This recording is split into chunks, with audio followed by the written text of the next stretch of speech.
잠언 25장 13절 말씀입니다. 충성된 사자는 그를 보낸 이에게 마치 추수하는 날의 얼음냉수 같아서 능히 그 주인의 마음을 시원하게 하느니라. 아멘. 우리 말씀에 얼음냉수라고 되어 있습니다. 추수하는 날의 얼음냉수. 이야, 얼마나 목이 시원할까요? 원문에는 어떻게 되냐면 차가운 눈과 같아서 이렇게 되어 있어요. 눈. 하늘에서 있는 눈 말이에요. 세상 어디 천지에 추수하는 때에 눈 오는 데가 없어요. 무슨 말이야? 바꿔 말해야 되겠네요. 눈 올 때 추수하는 법이 없다고요. 눈 올 때 곡식이 익지도 않고 눈 오는 날에 맞춰서 그 시즌에 곡식이 여문다는 것 자체가 이 뭔가 하나님이 처음에 만든 이 피조물의 생물학적이고 기후적인 어떤 이 조화가 원래 안 맞아요. 한참 덥고 뜨거울 때 곡식이 연그러서 추워지기 전에 추수하고 추울 때 쉬는 거고 이렇게 돌아가는 건데 눈이 온다는 것은 진짜 이변에 속하고요. 그러니까 처음부터 눈 올 때 추수하는 것이 아니고 추수하는 때 눈이 온다는 것은 기상 이변에 속하는 일이지 늘 있는 일이 아니란 말이에요. 근데 지금 본문의 말씀은 항상 그렇다는 겁니다. 항상. 이게 무슨 말인가? 의미상 번역을 지금 이래서 냉수 얼음 냉수라고 이렇게 번역을 하는 거예요. 의미상. 이게 근데 결과로는 맞아요. 어떻게 된 거냐면 우리가 눈과 얼음을 많이 구분하는데 사실은 물이 얼어가지고 얼음이 되잖아요. 그거를 보관했다가 더울 때 조금씩 꺼내다가 먹습니다. 음식을 시원하게 하고 물도 시원하게 써요. 그래서 빙고가 있잖아요. 빙고, 얼음빙, 얼음창고. 우리나라도 여기 동빙고, 서빙고, 여기 용산 서빙고 있잖아요. 그게 바로 얼음창고입니다. 국가에서 관리하는 아주 중요한 시설이었습니다. 그거 도둑질하면 큰일 납니다, 진짜. 자, 그런데요. 얼음이 날이 추워서 순전하게 이 물에서 얼은 것을 이렇게 잘라다가 보관하고 더울 때 쓰는 것뿐만 아니라 실제로는요. 눈이 내리잖아요. 그죠? 눈이 내리면 이게 눈이 추우니까 얼어요, 말 그대로. 눈이 얼어요. 그래서 얼음된 것들을 보관했다가 쓰는 경우가 많아요. 아시겠죠? 우리가 길에서도 눈이 내리잖아요. 이 길바닥에 무슨 얼음이 여기겠어요? 물이 없는데. 근데 눈이 내린 다음에 눈이 얼어가지고 사람들이 또 다니면 만질만질해갖고 미끄러우면 솔직히 물이 얼은 얼음보다 더 미끄럽습니다. 눈이 세고 마찰해서 맨질맨질해갖고 눈이 언 것을 이렇게 자꾸 밟고 다니면 속은 문질러가지고 매끄럽게 만들면 얼음보다 더 미끄럽습니다. 하여튼 그것도 얼음입니다. 이게 바로 저기 산에 쌓여있는 그 만년설들 이것들이 굳고 얼어가지고 얼음이 됩니다. 그것들을 추야에다가 역시 똑같이 창고에다가 쌓아놓습니다. 결국에는 얼음이죠. 결국에는 얼음이지만은 눈을 모아가지고 그러니까 눈이 얼음이 된 것을 보관해뒀다가 한참 덥고 힘들 때 그것을 끄집어서 물에 넣어서 시원하게 해서 마시는 것. 요거를 얘기하는 겁니다. 자, 그러니까 옛날 사람들은 이 과정을 생각하지 않고 번역을 한 사람들은 이 말이 이해가 안 되는 거예요. 추수 때 차가운 눈과 같으니라. 이게 뭔 말이 도대체? 추수 때 눈 내리면 뭐가 좋다는 얘기인가? 그런 말이 아니고 추수 때 눈이 내린다는 게 아니고 차가운 눈을 추수 때 써먹는다는 얘기입니다. 어떻게 써먹냐? 얼음이 된 눈을 써먹는다는 얘기입니다. 그래서 물을 만들어서 그 자체를 녹여도 물이 되는 거고 물에다가 띄워가지고 같이 이렇게 하면 시원한 물이 되고 그래서 결국에는 냉수를 마시는 것이 시원함과 같이 이런 말이 되는 겁니다. 이해가 되셨죠? 예, 결국 똑같은데 그렇게 뭐 길게 말할까? 그러면 안 돼요. 원문에 따라서 우리가 같은 결론이더라도 과정이 다르다는 얘기입니다. 그런데 원문을 따라가다 보면 딱 보면 이해가 안 되는데 한 번 더 생각하고 두 번 더 생각을 해서 같은 결론에도 생각해서 결론을 도출한 거고, 생각하지 않고 그냥 뻔하게 읽으면 나와 있는 결론을 그냥 그대로 받아갖고 따라가는 거는 다른 것입니다. 자, 그래서 원문은 어떻게 되냐? 신실한 사자는 그를 보낸 사람에게, 그를 보낸 자들에게 마치 추수 때의 차가운 눈과 같아서 주인들의 혼을 시원하게 하느니라 그랬어요. 우린 또 말했어요. 마음을 시원하게 한다 그랬죠. 그래요. 혼이라는 것이 실제로는 영에서부터 마음과 심정까지 두루 활용되는 말이에요. 그래서 번역할 때는 마음이라고 번역도 되고, 어떤 때는 가장 진짜 영적인 의미로 영이라고 번역도 되고, 그래도 뭐 틀리진 않아요. 솔직히 사람의 영이 거하는 거소가 마음이라고 했고, 사람의 영이 있다는 증거가 한편 마음이라고 말할 수도 있기 때문에 틀린 말은 아니지만, 마음이라고만 해버리면 사람의 심리학적인 분석에서 끝나버리지만, 혼이라고 원문대로 하면 어떻게 하면 영적인 의미까지 자연스럽게 추론해 나갈 수 있죠. 그래서 본래 말씀의 뜻을 찾는 것이 아주 중요합니다. 자, 이제 생각해 볼게요. 제가 알기로는 기록상 주전 1500년, 그러니까 모세 시절입니다. 모세가 살았던 시절부터 얼음이 눈을 얼려서, 이게 눈이 얼은 거를 보관해 놨다가 추수 때 그거를 가져다 시원하게 음식이나 물을 만들어서 먹었다는 기록이 있다고 제가 그렇게 알고 있습니다. 아주 오래된 이야기죠. 모세 시절부터 BC 1500년. 자, 이렇게 해서 물을 마시면 얼마나 좋냐? 제가 산에 올라가는 경우가 좀 있잖아요. 사실 여름에는 잘해야 한 달에 한 2번이나 갈까요? 올 봄에도 뭐 그랬지만, 왜냐하면 진짜 힘듭니다. 너무 힘들어요. 여름하고 겨울은 물량이 한 4배 차이가 납니다. 그렇게 물이 많이 듭니다. 굉장히 힘들다는 얘기입니다. 자, 그때 시원한 물 한 모금은요, 진짜 생수입니다. 생수. 살아나요, 살아나. 제가 산에서 한 2번 정도 탈진에 가까운 적이 있었어요. 작년에 4월 달하고 6월 달에. 종합해서 왜 그러냐면 영양분이 부족해서도 있지만 결국에는 물이 없었어요. 물이 없고 한밤중에 길을 잃어버리고 그래가지고 아주 힘들었어요.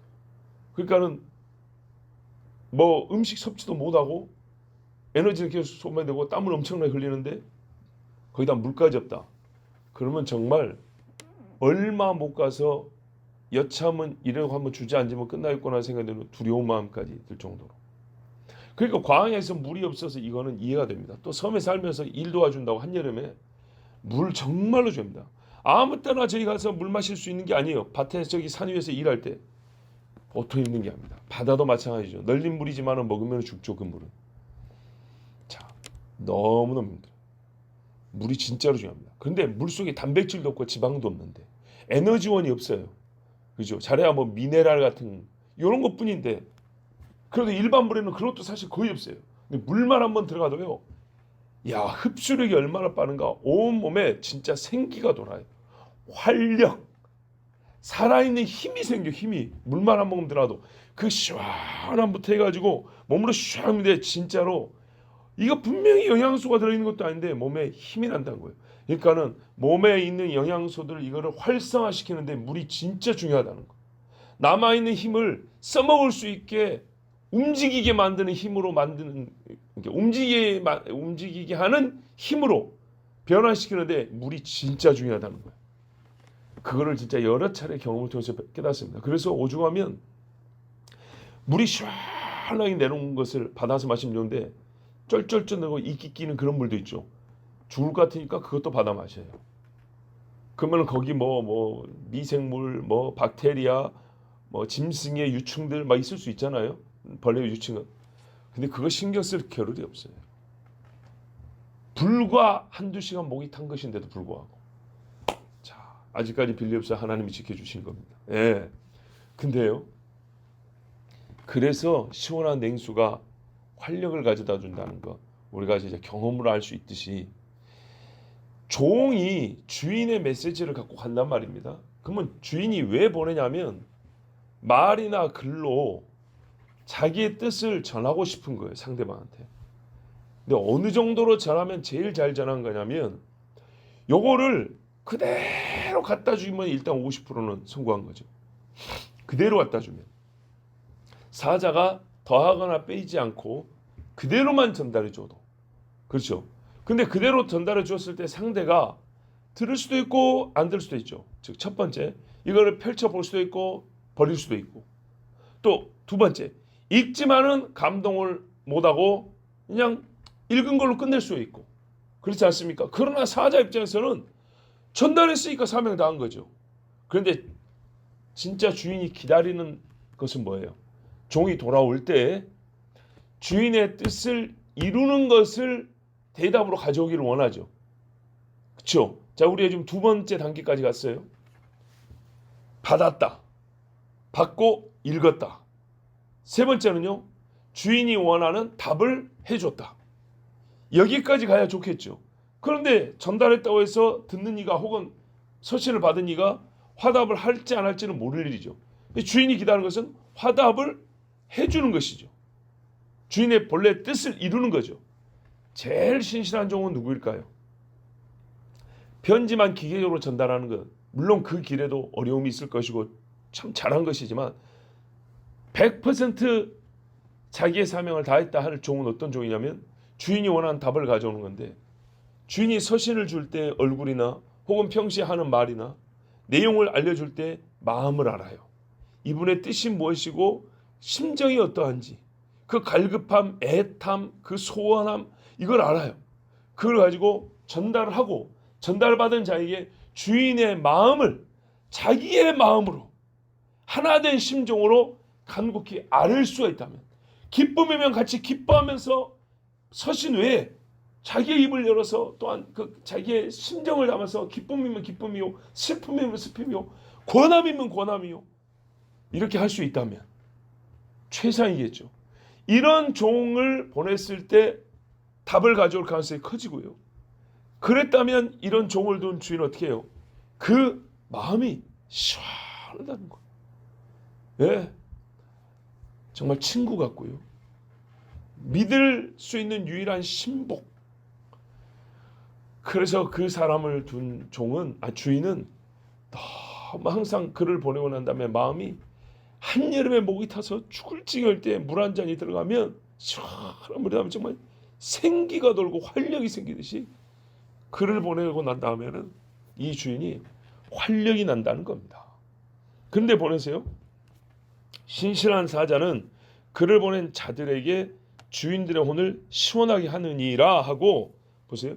주인이 이 사람을 어떻게 생각하느냐를 두고 저 사람은 나의 혼을 시원하게 하는 사람이야 이게 아니고요. 실제로 그렇게 일을 한다는 겁니다.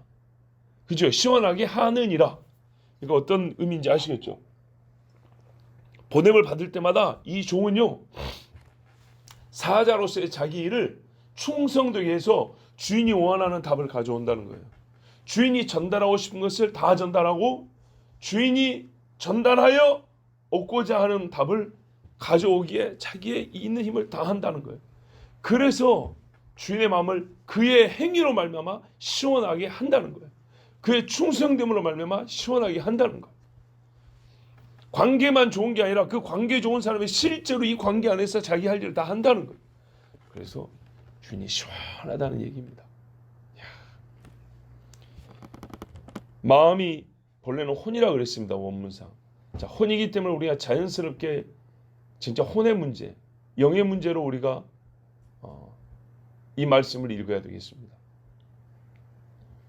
신실한 사자가 특별히 영적인 메시지를 전할 때를 생각해 보면 이 말씀의 뜻은 더욱 분명해집니다.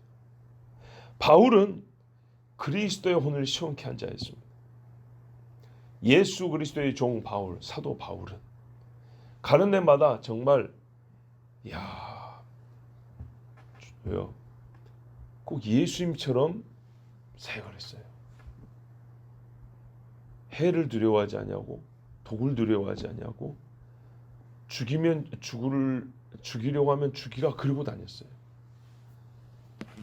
정말 그를 보낸 예수님, 내가 너를 이방의 빛으로 쓰고 이방을 위한 그릇으로 쓴다 했을 때, 그리고 깨끗한 그릇만 쓴다 했는데 마치 아버지가 보낸 아들처럼 바울은 예수님을 보낸 예수님의 마음을, 그 혼을 시원케 하는 자였어요. 모세는요, 성부 여호와 하나님의 마음을 시원하게 하는 자였어요. 하나님을 시원케 하는 자였어요. 보세요. 모세를 통하여 온 땅에 여호와의 계명이 선포됐어요. 그죠? 누군가를 통하여 이 땅에 하나님의 뜻, 하나님 나라의 법을 공표하고 지키게 하고 싶었어요. 그 일을 모세가 했어요.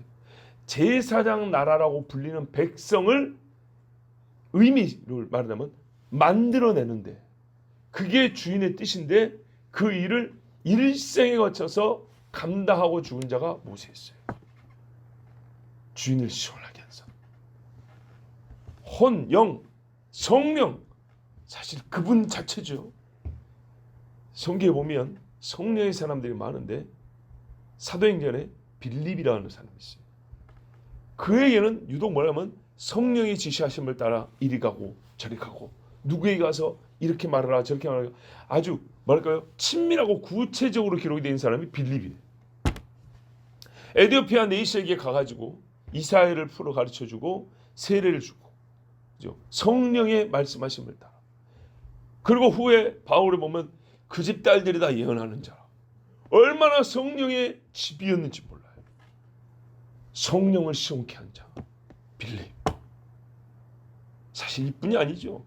이사야, 누가 나를 해가고 내가 누구를 보낼까 할 때, 주여 내가 여기 있습니다, 내가 여기 있습니다. 그를 보낸 자의 혼을 시원케 하는 자, 이사야. 예레미야는요, 가가지고 안 나와. 근데 사실 이거는 한 번 들어가면 안 나오는, 그게 주인의 마음을 시원하게 하는 거였어요. 이스라엘 백성을, 유다를 향한 그 애타는 마음을 예레미야는 끝까지 전했어요. 끝까지 데리고 나오겠다는 거죠. 주인의 뜻을 끝까지 전하고 이루고 나오겠다는 거죠. 결국 우리가 듣기로는 그는 순교했다고 그랬어요.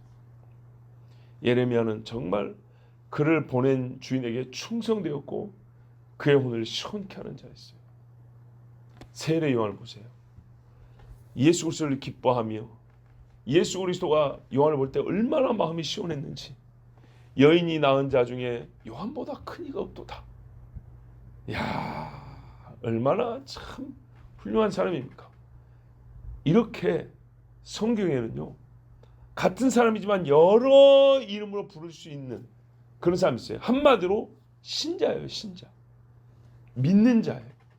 믿는 자는 오늘 성경에서 뭐라 말하냐면, 보낸 주인을, 그 혼을 시원하게 하는 신실한, 뭐라고 불러요? 사자라. 이렇게 불러요. 우리가 하나님 앞에서 예수 믿는 신자가 되고 하나님의 자녀가 되었고 그리스도의 향기가 되었고 또 그리스도의 편지라고도 부름을 받고 거룩한 신부라고도 부름을 받고 여러 이름으로 부름을 받습니다. 오늘은 그 중에 하나의 이름이 더 있습니다. 세상 사람들과 하나씩 나눠가지고 신자는 2개 가진 게 아니라 이 모든 이름은 다 신자들에게만 주어진 이름입니다. 있는 자는 더 얻고 없는 자는 있는 것까지 뺏긴다고 그랬죠. 자, 여러분, 신자에게 붙여준 하나님의 이름, 신실한 사자. 그런데 이것은 뭐라고요? 믿는 순간 칭의로만 붙여진 이름이 아니고 주인의 주신 사명을 감당할 때 붙여준 신자의 이름입니다. 그를 보낸 주인에게, 관계가 뭐라고요? 주인과 종의 관계. 종으로서는 신실한 사자가 되어 보낸 주인의 마음을 그 혼을 시원케 해야 된다. 이것이 하나님의 말씀이고요. 이게 바로 우리 모두가 이 땅에 그리스도인으로 살아가는 우리 모두가 받은 사명이고, 그리고 이 사명을 받은 자만이 누릴 수 있는 칭호이며 주와 함께 기뻐할 수 있는 우리 영혼의 즐거움입니다. 받으시고 버리지 마십시오. 이 새벽에 나온다는 것은 참 잘한 일입니다. 저에게는 하나님의 뜻을 가지고 여러분이 전하라는 사명이 있습니다. 이 일을 바로 했을 때 나를 보낸 주인이 그 마음이 시원합니다. 여러분에게는요, 이 시간에 보낸 이유가 있습니다. 이 앞에 있는 종에게 함께 힘이 되고 서로가 위로가 되고, 바울도 말했어요. 이러이러한 사람을 말하고 이들이 나의 위로가 되었느니라 그랬다고요. 바울이 편지 쓸 때도 그런 마음이 잘 나타나요. 지금 누구밖에 내 옆에 없고, 누구는 내가 오게 했을 때 같이 있었고, 예수님도 말했어요. 내가 저희가 기도할 동안에 너희도 같이 기도하자고 3명의 제자들을 불러갔지 않았습니까? 오죽이 그걸 원하였으면 2번, 3번 와서 깨워서 같이 기도하면 안 되겠냐. 같이 기도하자. 너희가 피곤한 줄 알지만 같이 기도하자 그랬어요. 제가 베드로를 참 좋아하는데 그 중에 하나 이유가 뭐냐면 바로 그거예요. 제가 29살 때 그때 전도사 때 설교할 때도 베드로는 딱 그 모습을 설교했는데 그가 할 말을 알지 못하겠더라. 부끄러워했다 그랬다고요. 예수님 모시고 다니느라 얼마나 베드로도 피곤한지 몰라요. 자기보다 어린 동료들 있지, 또 예수님 모시고 댕겨야지. 베드로 입장에서도 너무 피곤합니다. 그리고 본래 그 시간 자는 시간입니다. 전기 불 없던 시대에 불 꺼지면 자는 거죠. 뭐 해 떨어지면 자는 거고. 그런데 오늘 밤은 훈련을 며칠 한 것도 아니고 이 밤에 깨어있어야 하니 얼마나 피곤합니까? 성경에 분명히 했어요. 눈이 피곤했다고 그랬어요. 피곤을 하밀러라. 그런데도 불구하고 우리 피곤한 건 모르십니까? 오늘따라 왜 이러십니까? 이런 소리도 안 하고 베드로는 아무 말 않고 부끄러워했다. 그게 베드로의 자세였어요. 저는 그 말씀을 진짜 마음에 두고 삽니다. 그러면서 한 말, 사람이 부끄러울 줄만 알아도 지혜로운 자다. 정말로 하나님 앞에 죄인이 부끄러워할 줄은 모르고 자기 기분만 조금 나쁘면 사실 엄밀히 따지면 기분 나쁠 것도 아니에요. 근데 조금 기분 나쁘다고 그것을 모든 경건 생활을 접고 모든 하나님 앞에서의 경외하는 마음을 접는 이유로 삼는, 그 자체 이유가 안 되는 거예요. 근데도 그런 모습을 우리가 신앙생활 하면서 너무 많이 보기 때문에, 어린아이 같은 마음을 보기가 너무 어렵기 때문에 하나님의 말씀과 또 이 작은 종의 고난을 듣고 함께하는 진짜 혼들을 볼 때 얼마나 기쁘고 이 말씀처럼 제 마음도 시원한지 모릅니다. 하나님께서 오늘 이 시간을 기억하시고 은혜 위에 은혜를 더하실 줄 믿습니다. 기도하겠습니다. 아버지 감사합니다.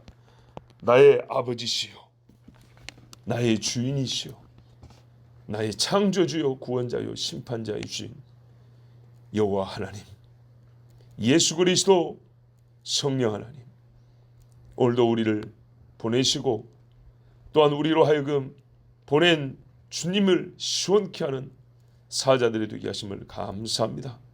많이 부족하나 부족할지라도 다른 이의 뜻을 갖고 가지는 않습니다. 연약할지라도 다른 주인을 섬기지 않습니다.